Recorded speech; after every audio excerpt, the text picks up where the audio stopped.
So our lunar nodes are about to switch over at the end of January, and our lunar nodes in astrology, they rule our eclipses and our eclipse cycle. So this is kind of a big movement. It only happens every about year and a half. The north node's going to be moving into Pisces, the south node's going to be moving into Virgo. We're going to go over the north node and the south node in another video, okay? Important, valid. What I really want to talk about right now is the fact that the lunar nodes switching over, which again, rule the eclipse cycle, is the big long-term moon work, moon magic.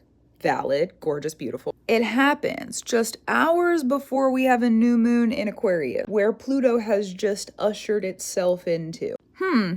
Interesting. The other reason I think this is quite curious is because the lunar nodes over the next 18 years are going to be working with Pluto. Pluto moved out of Capricorn while the north node was in Aries and the south node was in Libra, offering us new purpose of the mind and allowing us to ground justice on the earth. Beautiful. When Pluto starts to move out of Aquarius and it moves into Pisces, the north node will again be in Aries and the south node will again be in Libra. So they're buddied up.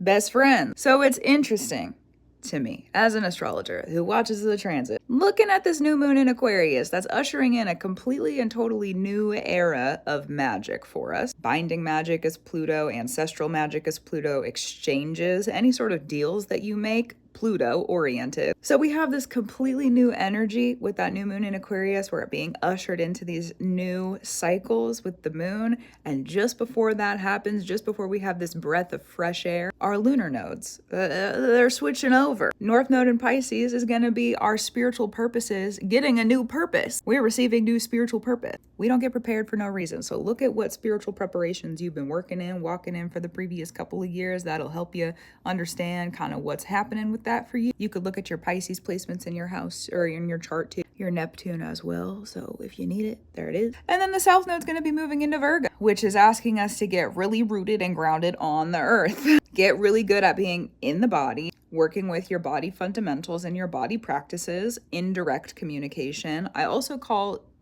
Virgo and sixth house information, earth information integration. So if you're looking for like a fancy, spicy way to communicate that, that is how I process it. Because it can be internal body stuff that's going on, but it can also be kind of like how the trees talk to you. What's the breeze saying today? Or it could be indirect communication, like body language too. Okay, so valid. But interesting.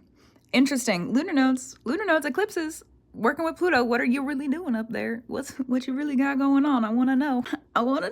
I guess we'll find out. I don't know when we're going to find out, but probably maybe sooner rather than later, to be honest with you, now that I'm really thinking about it. Interesting. Gratitude, reverence, and love to you. Keep up your brew. I'll talk to you soon.